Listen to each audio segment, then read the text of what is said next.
Very recently, I was reading a study from Gallup that found that only 32% of employees strongly agree that they have a strong connection to the colleague. And the funny thing is that not many realize that this connection, this lack of connection, in fact, can reduce productivity, increase absenteeism, have higher turnover, lower customer satisfaction. I mean, the core of the business, right? And I found even that the Society of Human Resources Management found that 47% of employees say that they feel lonely at work. So this connection thingy is quite important at work. Imagine 60% of the corporations have a hybrid world where there is a mix of people who are working in an office and a mix of people who are working in the front lines, doing either manual work or even or facing customers. And we don't know really how to interact in the correct way. It's almost like two walls are separated and there is a wall in the middle that doesn't let them connect. Now, I found the right person who has been living both of these walls for many years. Jesse Hernandez is the founder of Depth Builder. His company is made to help leaders deepen their communication skills and build trust through kind of development initiatives. Also, he is the author of the book Becoming the Promise You Are Intended to Be. And the fact that he has been working in the construction industry for close to 20 years make him the right person to tell us about a little bit more about the topic of how we should connect. If you are a leader, how you should be connecting with your people. Jesse, I'm so happy to have you today in this episode. Can you tell us a little bit more about these 20 years of challenges and interactions with people? Yes, Ivan, thank you. I'm super excited and thank you for that intro. So I'll start like I entered the workforce back in 1995, which I'm learning like nowadays, some people will say, like, man, I wasn't even born yet. Like, man, that blows my mind. Exactly. Wow. And so I entered as a plumber. I started my plumbing apprenticeship, installing plumbing back then. And I think because I've had a perpetually discontent nature, meaning when things feel harder than they need to be, I can't leave them alone. And so that led to when I began my career, started off as an installer, foreman, superintendent. I was in charge of training and development, recruit different things, recruiting, all kinds of stuff. Then I went from there to working for one of the largest builders here in the U.S. As we'll say, a change leader or maybe internal consultant within the organization to help business units and project teams deploy change and like cultivate buy-in and all that stuff. Then I went to work for another national organization. They wanted me to help them on a cultural transformation, which was like, doesn't make sense because the only official certifications I have is like my plumbing license. That does not translate to helping people transform the culture. And then after that, I started my own business and I have my own single person consulting firm. The thing that I got to see on that path is that we're definitely human beings. We are more alike than we are different. And most of the problems that people are dealing with, regardless of education, economical background, level of responsibility in terms of dollars, you're running $1 billion annual revenue firm, or it's just you trying to deal with your cousin, they're all rooted in, how should I say, in what it is we focus on and how we demonstrate appreciation. And if we can, when we attack that, and it ain't easy, but when we attack that, the outcomes are tremendous. I've been able to see, on my journey, I've worked with hundreds of amazing leaders, a powerful leaders, super influential with huge responsibility. But only a few stand out, Ivan. The few that stand out are the ones that had a people-centered focus. And they don't just stand out because they were nice to me. They stand out because their business outcomes were dramatically better than their peers. And if I had to put my finger on it, it was the way they demonstrated appreciation for the human beings that came across their path. So, Jesse, it doesn't astonish me. Your journey, in fact, coming from the initial stages of being a manual worker and going into this change management, changing culture, it doesn't astonish me because at the end, many corporations have been facing like the challenge of cultural change, and then they outsource these type of jobs to big consultants, some McKinsey's. They have their framework. And the sad thing, I have seen it very often, and it doesn't work because their frameworks are kind of reproducing a factory step by step instead of considering the the psychology of human beings. And to understand the psychology of human beings, I mean, you don't need even a degree in psychology. You need to have this empathy to, and you have mentioned, for instance, recognition, to understand what drives a person, that either you are a blue collar or a white collar or wherever you come from, we all are human beings with similar needs. And that similar needs can be only understood for people that pay attention to that, right? So Yeah. that job was totally deserved, Jesse. I have seen it with my own eyes how bad change management has been put together in many corporations, and there has been millions of dollars spent just because the Yes. focus was on the change itself, what needs to change, for instance, digitalization or people who are more motivated, but without understanding of the elements that makes that we feel all together wanting that change. And that produces a lot of friction. So you spend a lot of money, but people do not do shit. You know, Ivan, the friction, right? Like changing a new system, or rather, we'll say changing a current system, launching a new system, whatever that is, new technology, new whatever, Yeah. new organizational structure. That's easy because all I got to do is sit down here in my boxer shorts, write that down, put it together, and send an email and say, effective tomorrow, this is what we're going to be doing. So the redesign of the system is the simplest, easiest part. The problem is the way we socialize that, the way we go about identifying the problems that we're trying to fix is the gap. And because we don't invest, and it's not like a huge, gigantic investment, it's just a shift in the way I operate as a human being. Mm. When we deploy that or when we introduce the change, we light fires and we create the friction, unnecessary friction. And then what are we left with? Well, then all we can do is manage all the people that aren't complying. And guess what? Those people were amazing yesterday. They're still amazing.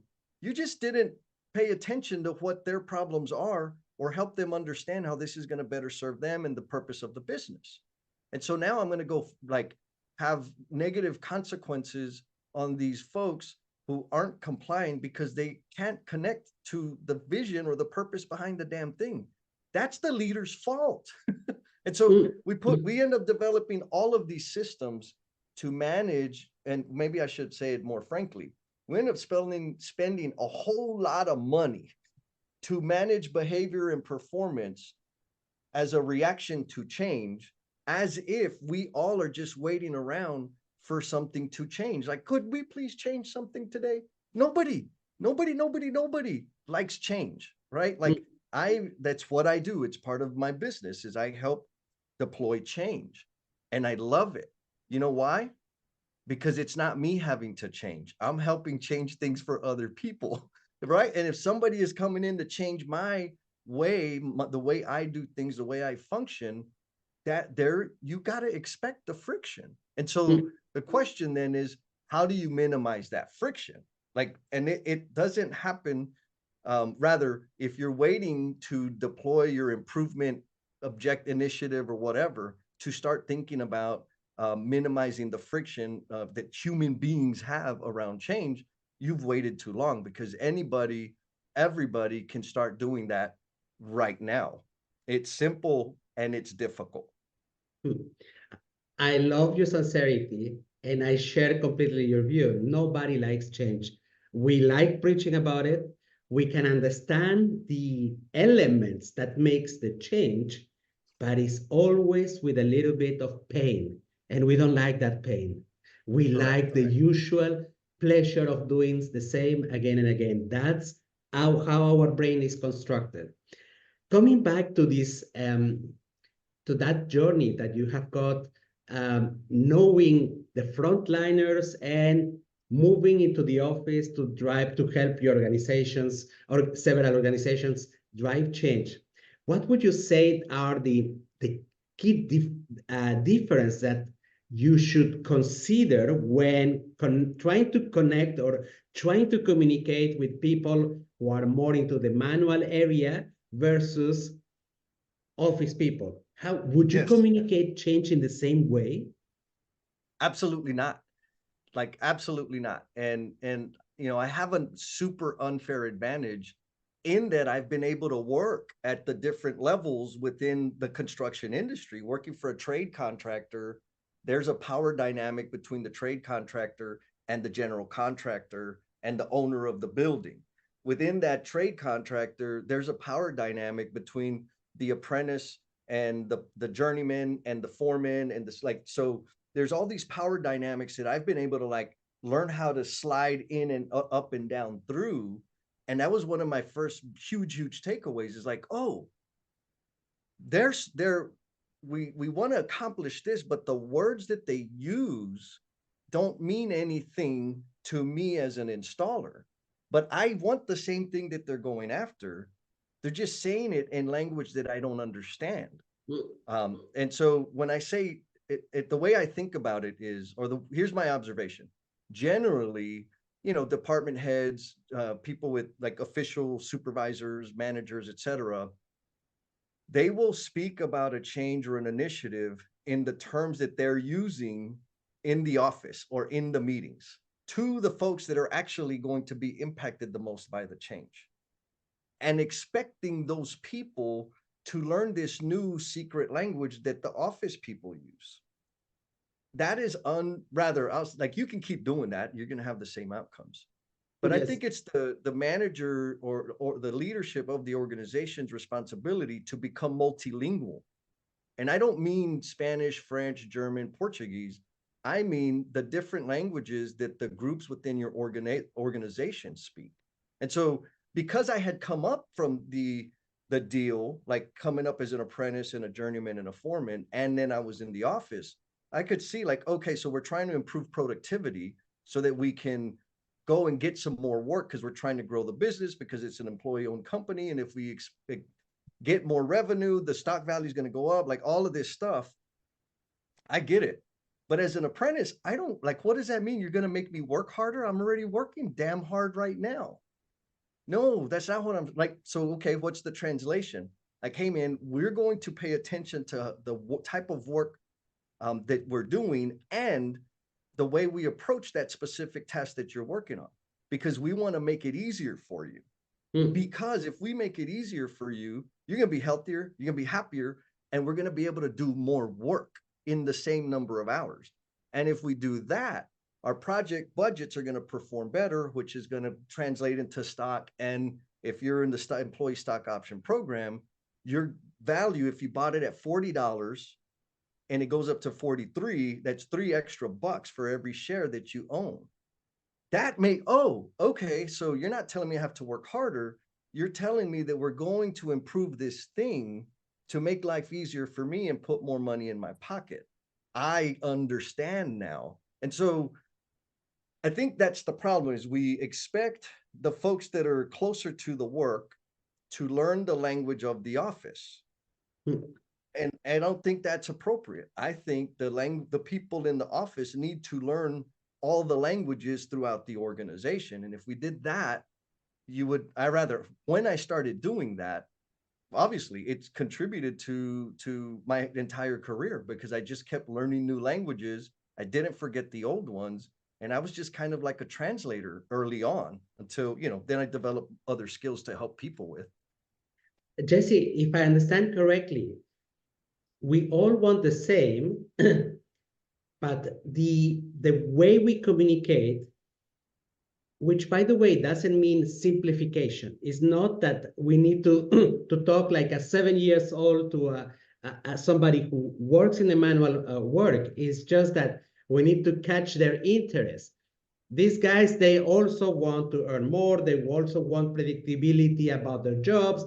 They also want recognition. They want the similar things that the guys in the office. It's just that behaviors and mindsets are different. That means that in order to touch their hearts, we need to adapt the language. But that adaptation doesn't mean the condescendent message saying, hey, this is money, more work. No, that's bullshit, right? Right. So it's really about putting it in terms that the person in front of you appreciates and taking into account the time horizon that they view their world through. And so what do I mean by time horizon? When I was an installer, with all the advice in the world, I still lived check to check. Mhm. So my time horizon did not exceed a week. Because if it did, I wouldn't be living check to check. And so if you're telling me about Q1 and Q2 and Q3, I don't know what the hell that means. But if you tell me about something that, like, because within every quarter, there are weeks. So if you frame the thing within the context of 1 week, I can understand it because that's the time horizon I think through, right? If you can frame it in terms of what I'm doing before lunch and after lunch, that's going to resonate with me because that is my world. I'm not looking at labor projections and financial projections and mergers and acquisitions. I don't care about that.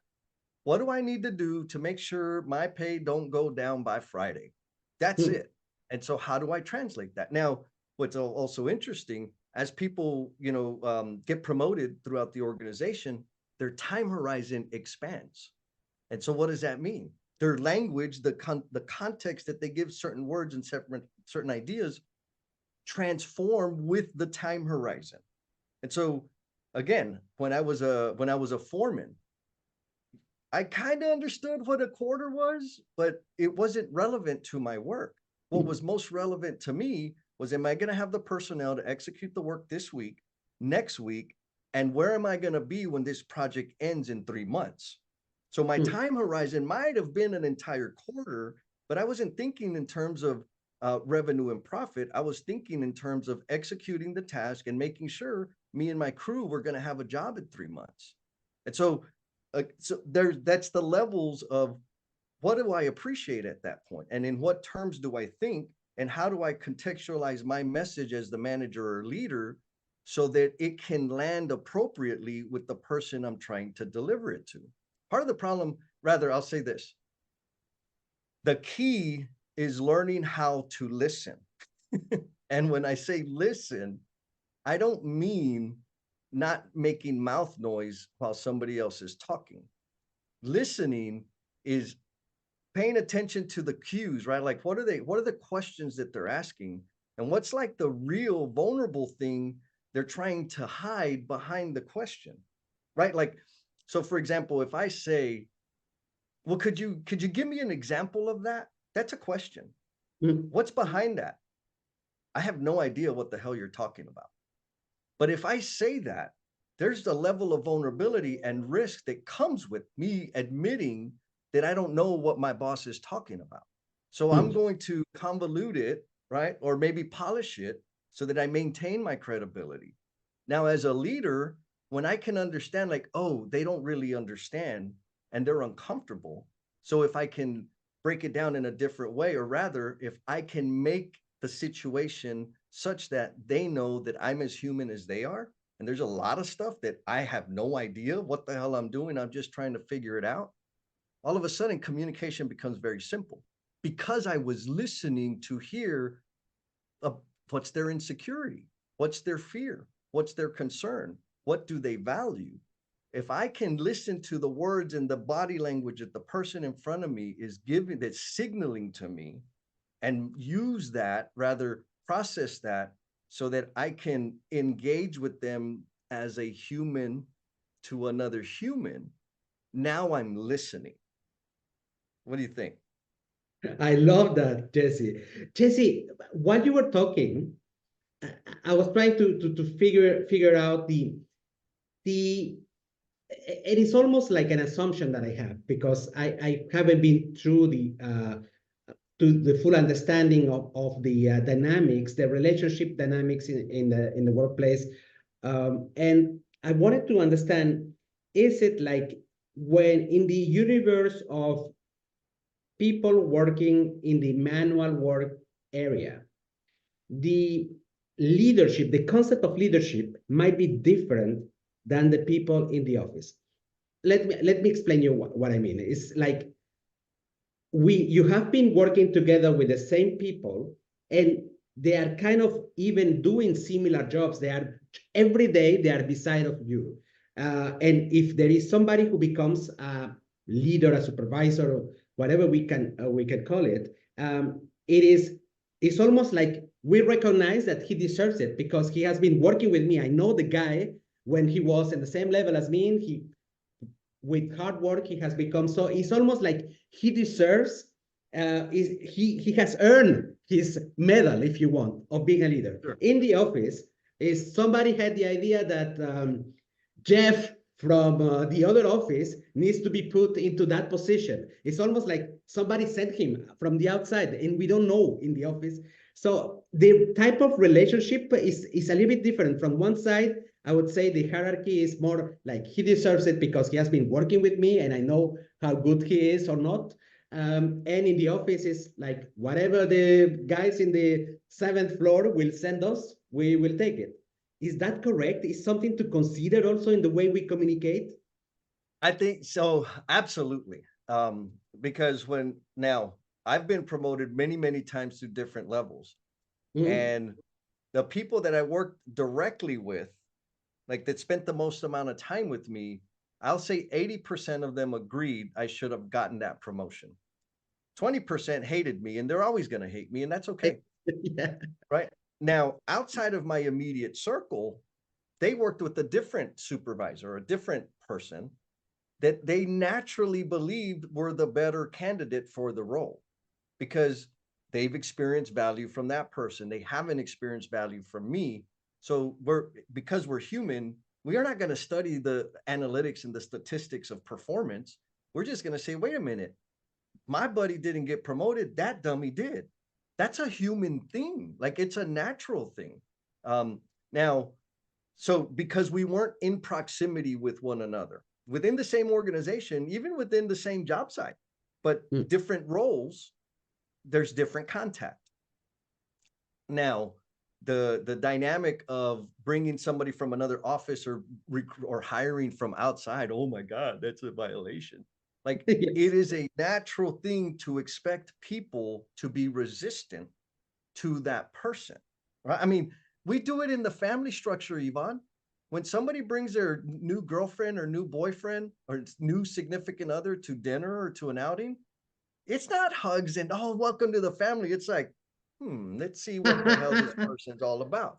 That is a human response. We should expect that. Now, I know this because I did it wrong a lot of times.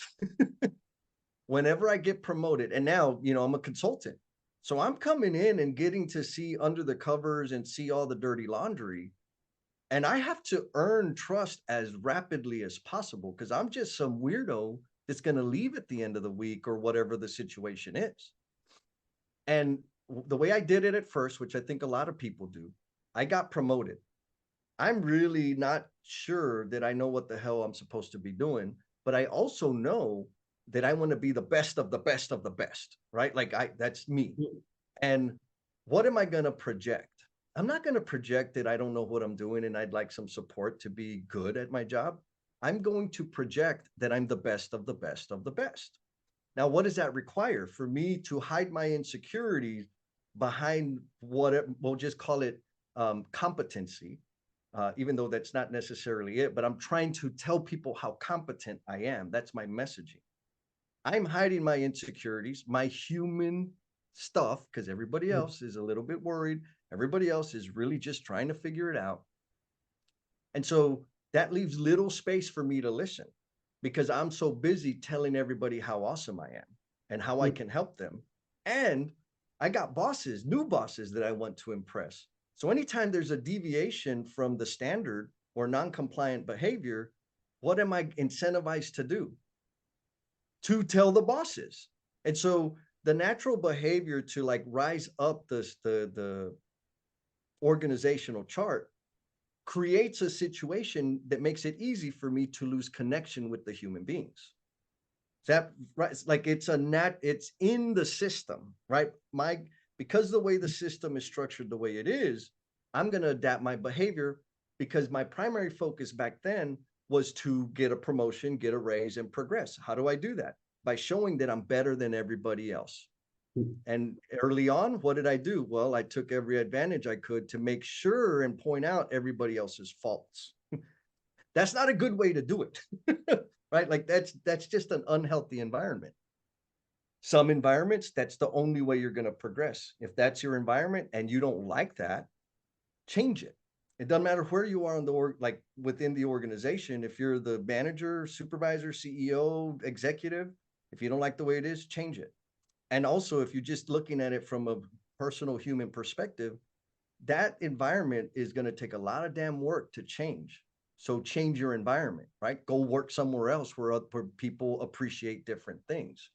Now, back to the listening part, right? Is as a supervisor, I am compelled, I feel like I have to have all the answers to every question, every situation. And the fact is, I don't. I don't have to have all the answers.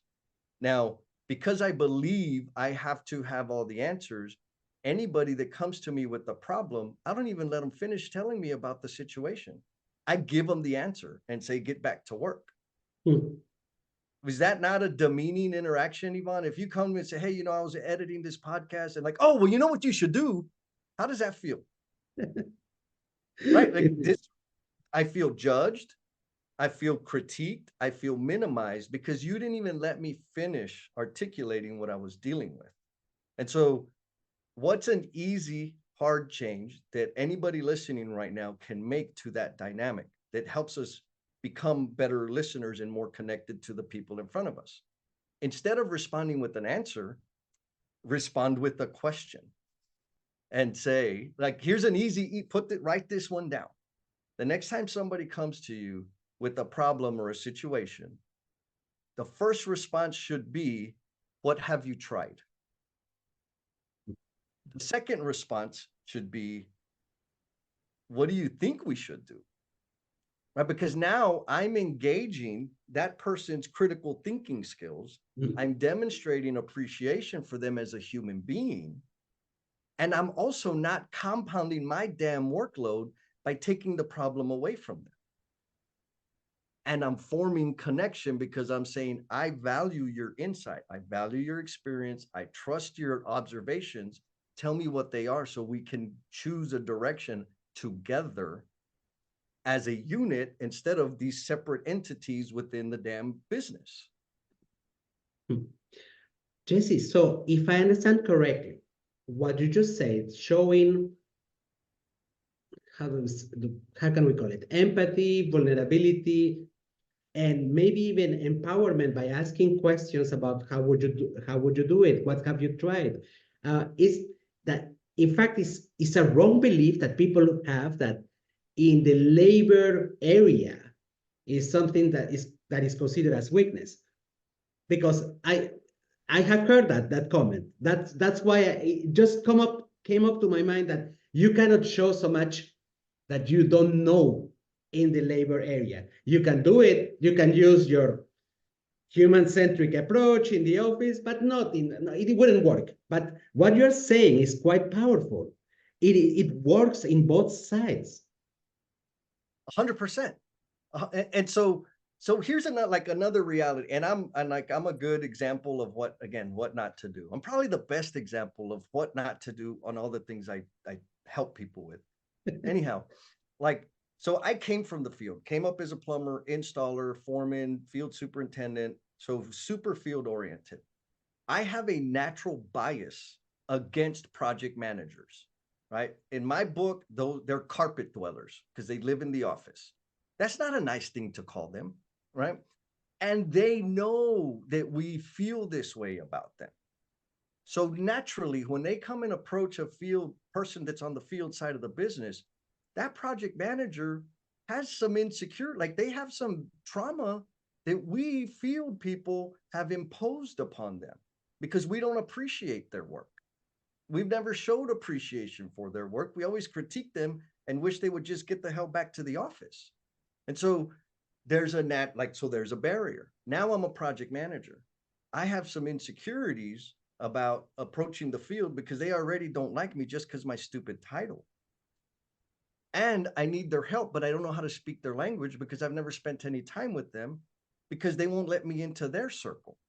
And so it becomes very directive, very fact-based. Like, you got to do this, you're behind schedule, you're over budget, like stick to the facts, give them a performance management and show them the gap from the target and where they currently are. Sure. But how about let's just understand each other? And so my point is that barrier is, we're all working on it. Like, we're all building it from the office side and from the field side or the shop floor side. So the question then becomes, how do we break that barrier? And it is as simple and hard as spending time with each other and listening to each other, understanding what people value. Yvonne, you and I, before we started recording, you walked me through your trajectory through life and how you've moved around in your family and the different places that you lived and your observations about the space that you're in now. I'm like, man, this dude's got game. Like, I have tremendous, like, I already had respect for you. Now it's like, whoo, this guy's a baller. And we had some dialogue about the way our names are pronounced. So we're able to connect on a very human, real thing to me and to you. And so that's created the dynamic for us to have this really thoughtful conversation that's not scripted, that is really about curiosity and helping people, because you invested the time for us to connect as human beings first. That's kind of what I'm talking about, is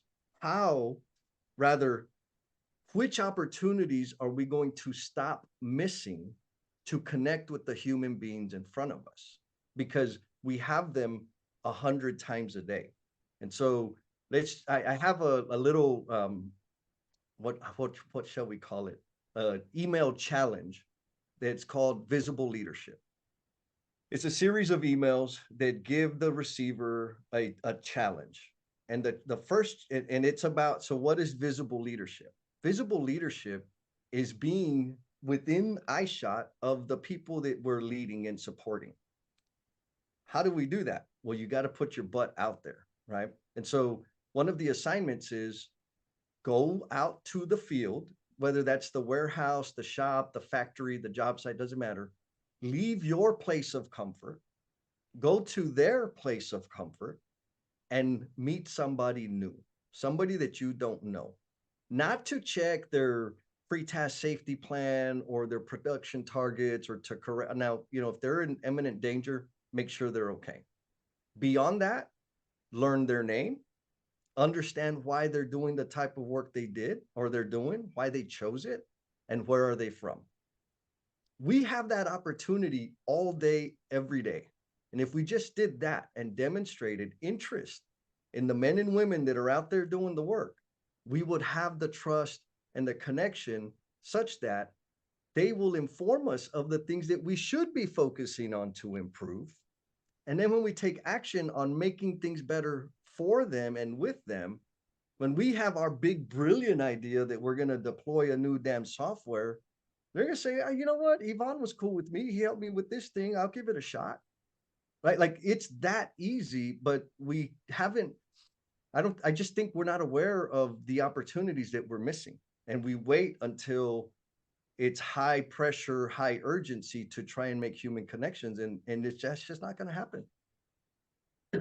I love the fact that you are already building on something that is considered one of the key challenges in the workplace, which is in fact this psychological safety. How would I break this wall, this barrier that there is between you and me? I don't know you. I need to feel safe that if I say something, you are not going to be judging me. If I provide an idea, you will, and this idea is not matching your expectations, at least that you are going, that I don't feel like somebody's going to retaliate or consider me as dumb or whatsoever. I really like this aspect, and something that is quite powerful. And we were discussing before, so the fact that I come from a different origin than most of my Swiss people around the village. I mean, if somebody asks me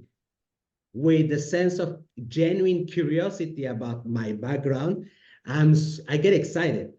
But I feel it when somebody asks me, is it curiosity? Or is it to use it as a tool to point out that if I fail, it's because, yeah, he's a Latino. Oh. Now, I mean, I have lived for a long time, so in this place, so I understand it. But genuine curiosity, you can feel it. You can feel it because it's not only about your origin; it's about your family, about how you do things. And even when we ask, because you gave me the example also of the questions, how are you doing the things here? I mean, the way we ask that question matters quite a lot, because if I come from the office and it looks like I'm judging or assessing you, of course I'm going to be in the demonstration mode, protecting me, because that's the natural way of the brain. So survival mode, instead of being genuinely telling you this is how I do it. Yes. That's quite perfect. Jesse, I remember that somewhere, I mean, I'm very curious. So somewhere I read that you were an enthusiast of the lean methodology. So Yes. I was right? So is it possible, because I know just the principles, is it possible to use the lean methodology to kind of continuously improve this connection with the team? How to have like a type of measurements and the approach of continuously improving my way as a leader of becoming better with my team, either it's a remote team or is it a mix of hybrid team of people in the office, people in the field. Is it possible? Absolutely. 100%. And I'm going to say entirely possible and ultimately measurable if I internalize it. And so what do I mean by that? One of the principles of lean is to identify customer value, which we put a lot of damn effort into creating avatars for marketing and going out business development. And like, we put a tremendous amount of effort in understanding what the external customer values. Now, if I think of it on a human level, or rather, I'll say it this way, the way I've applied it, that it's helped me grow my influence, build my business, and serve others to a degree that I never thought was possible, is because I think of the customer, I think of everybody that I interact with as the customer. And I need to understand and identify what it is the person in front of me values. Do they value? So maybe we can make it like easy. They can be really complicated, but you've heard of the book, The Five Love Languages? No. Okay, so there's a Tell me book, and more. they created buckets, a definition that we kind of all generally appreciate, have a different love language. One of those languages is touch. Some people really like if they receive love through touch. One of them is gifts, like they receiving a gift, they feel loved and or rather, it's also how they most pronouncedly show love, by giving gifts, by touching. Undivided attention or quality time is one of the languages. I don't remember the other two. Anyhow, in a romantic relationship, if I understand that my partner, what they value is quality time, but all I'm doing is giving them gifts, of course we're not going to be connected, right? So back to one of the principles, which is identify customer value. If I put in the appropriate effort to understand what the person in front of me values, that's applying lean at the personal level to transform our relationships, right? Another one is seek perfection, right? The PD, plan, do, check, adjust. What does that mean? That means every interaction is an experiment. The last one, how good did I do at understanding what the person appreciated in front of me? If they're ecstatic and they love me and they're giving testimonials to all of their colleagues about me and the value I provide, then I did well. But if they're not, what did I do? What did I miss? How did I miss the target? And what can I do to adjust going forward in order to hit that target? Right. And so there's a bunch of other principles, but in terms of applying lean to like the connecting with the human being, just first, let me identify my objective. Do I want to have a human-centric environment? Now, I'm gonna say right now, in the construction industry, I know that the leaders that create the conditions for the men and women that are doing the work to thrive and grow, they're going to beat the hell out of the competition, no doubt, 100%. And so if that's your objective, learning how to systematically help your people learn how to demonstrate appreciation for the men and women doing the work is a totally measurable thing, right? You can put systems and stuff in place to like reinforce the behaviors or get practice at the different behaviors and so forth. But what is the target? Where are we now? What are we going to do to get closer to the target? That's the kata method, right? I mean, it's totally applicable. Now, I'll also say, if you want to fast track your experience and the gains, apply the thinking to yourself first, because that is going to equip you to better serve and support the people that you want to go through that experience. And so like you'll have way more progress, way faster progress when you're demonstrating the behaviors you seek, which is also part of this lean galaxy, which doesn't just live within lean. They're kind of universal principles, but we've put them in this bucket and put this brand over it. Demonstrate the behaviors you seek, set a target, understand where you're at, do something to get better. It's not that hard. Two things that stay out of what you just said. So the principle of empathizing. So considering this avatar, persona, whatever you want to call it, where you understand either what makes them happy, what makes them really unhappy, and what do they want to achieve in order to start this conversation, this connection. And then this principle of that kind of, I don't know if I understood it correctly, that instead of looking for perfection in one shot, you are in continuous iteration and just improving little by little, but always like having a data. Did I achieve what I wanted to do? So that's it. I love this principle. In fact, it can be applied for many, many things. It's unfortunate that it's used on production systems, maybe in digital marketing too, but I mean, it can be applied for human connection. 100%. And I'll add, because I just had a post about this about 3 weeks ago.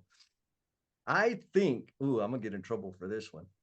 I believe the reason we measure budget, schedule, output, clicks, money, like all of those things, is because they're the simple things to measure. It's so easy. And more importantly, because those things are external from me. To measure connection, to measure progress on empathy, it's going to require us to look within. And I think that's why it's hard, because it's way easier for me to tell you what you're doing wrong than it is for me to evaluate how I contributed to that negative experience. Funny enough, it's like this concept of self-awareness is so tough. Like maybe when we are younger, we don't give a damn about it. And then when we are older, the only thing is that we have become a little bit blind on who we really are, because the more you progress in the career ladder, the less we we understand why we did the things that we do. That's incredible. I wanted to ask you one question that I find that is quite important, and I want to benefit from your wisdom on that. So Thank you. the people believe that it's very hard to motivate people to take ownership. So no, in fact, what they believe is that a person in the office would understand it better, this concept of ownership, because I don't know, because he made a study. So whatever bullshit they want to invent. And is it the same way to encourage to take ownership of your job in the manual area versus the office? What could be the major difference, if there is any? Yeah, there's not a difference. It's the same. Why would I demonstrate ownership if my supervisor doesn't demonstrate ownership? Mm. Why would I demonstrate ownership if my peers, there's no positive or negative consequence to their actions, right? So ownership is about me grabbing with my hands and my heart the commitments that I made and the outcomes of those commitments. Now, when I have a boss that is always telling me about how we're underperforming and how there's a talent and a skill gap and an experience gap and the office sucks and I wish they knew what the hell they were doing, that is not a demonstration of ownership.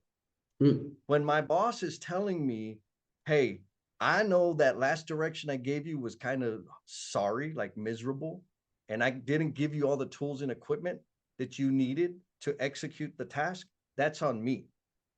I'm going to do better. And the way you approach the work was not acceptable. And so here are some things I'm going to recommend for you so that you can reach the target next time. What do you need from me so that I can help you reach the target? That is me demonstrating my ownership as my responsibility to my job. Accountability is me being accountable to my commitments. And when I take ownership for my part in every success and every failure that I have, I can do something to make it better. And when I do that all the time in front of people, they recognize that's what ownership looks like. That's what this person is looking for. I'm going to do the same thing. But if I show up and say, hey, I got an email from the office and they are saying that we need to do this, I've just abdicated all of my ownership. And that's true throughout at every layer of the organization. You have to, you don't have to, you can keep doing it the way you're doing it and you'll have the same outcomes. But when I take ownership, what does that look like? It didn't come out the way I wanted it to come out. I will admit and say I was wrong, I missed, or even I made a damn good decision and look at how it turned out. That's also owning the thing and changing my behaviors, my thinking, my actions going forward to produce a different outcome. That is ownership.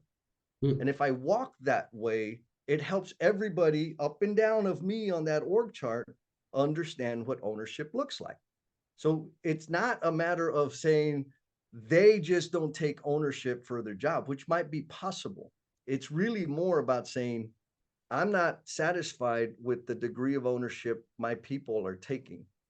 What can I change so that the ripples of ownership expand to the degree I want them to expand? You are totally right. I mean, this approach would work in both of the worlds. Just that in my cynical mind, I was just imagining, yeah, but in an office, it's easier to fake that I'm doing something versus in the field, because I can go around with a piece of paper going around the offices and I look busy. Looking busy is easier in an office, right? Yeah, it's in the field too, Ivan. Like you just remind when I Really? this is when I was an apprentice. And I got caught in a room that I wasn't, and I was just messing around, wasting time, talking to somebody else. When I heard like the fancy boots walking, like, oh man, the supervisors are here. The first thing I did was I'd look up and I'd walk fast, walk like at a fast pace. Like I wasn't leaving the room. I knew that if I was looking up and walking like with intent, they would think I was working hard. So it's the same thing. We can mask it all day, every day. There's you can hide Oh, all that's amazing. I wasn't expecting that one. Okay, I need to learn that one. yeah. Jesse, so we are almost at the end of this episode regarding human connection and how to improve, especially for leaders who are dealing with this hybrid world of having field workforce, manual workforce, together with interactions with the office people. And I have got personally quite a lot of insights on the topic. How would people what can people do if they have questions for you? How can they reach you out after this episode? Oh, beautiful. Thank you. So I'm gonna give three options. One, I'm on LinkedIn a lot. I'm very active on LinkedIn. And actually, I would appreciate if anybody got any value from this, if you would connect and follow and let's chat there. And you can find me, Jesse. If you just search Jesse Depth Builder on LinkedIn, you can find me. I have my website, which is depthbuilder.com, where all my stuff is on there. And also I want to like be explicit for your audience. Like if they're interested in like building this skill around listening and better connecting with the people that are in front of them, we have a community, an online community called Emotional Bungee Jumpers. We meet once a month and we practice these skills of listening, receiving feedback, giving feedback, observing, staying focused on the task at hand. It's a super fun exercise. And all the people that have been through it have had pretty significant shifts in the way they function, rather in terms of their self-awareness. And then it's like, oh, God, I need to get better at that. And so that's why we practice every month. And so any and all of the above, I would absolutely love to connect with your community, my friend. Let's see. So for the community of emotional bungee jumpers, so the link, I can also find it in your website, depthbuilder.com. Yes. So if you go, like the best way to find all of that is go to depthbuilder.com/services. And on that page is you'll be able to access sweat equity improvement, emotional bungee jumpers, and transformational conversations, which are like the core services that I want to offer.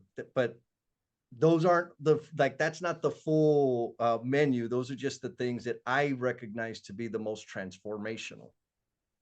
I will definitely put all these links below this episode.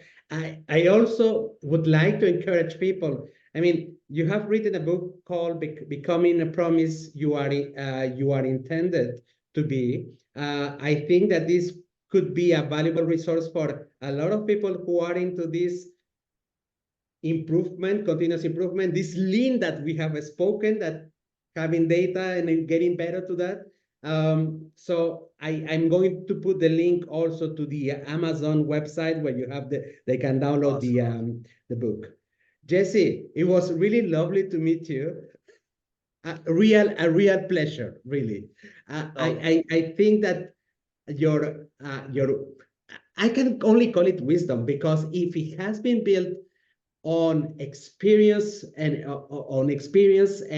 trying on your own new things, I can only call it wisdom, and I am pretty sure that many of these my audience is going to love and appreciate, because, and I was thinking also, would it be interesting for Europeans? But it is exactly the same. The USA or Europe has the same type of challenges. Well, maybe in France you would tell me, yeah, but they're always demonstrating and all the stuff. This French, we know that from Switzerland, we're always criticizing the French. I love it. I love it. Thank you, Ivan. Jesse, it was really lovely. Have an excellent day. Thank you very much for your presence. Thank you, sir.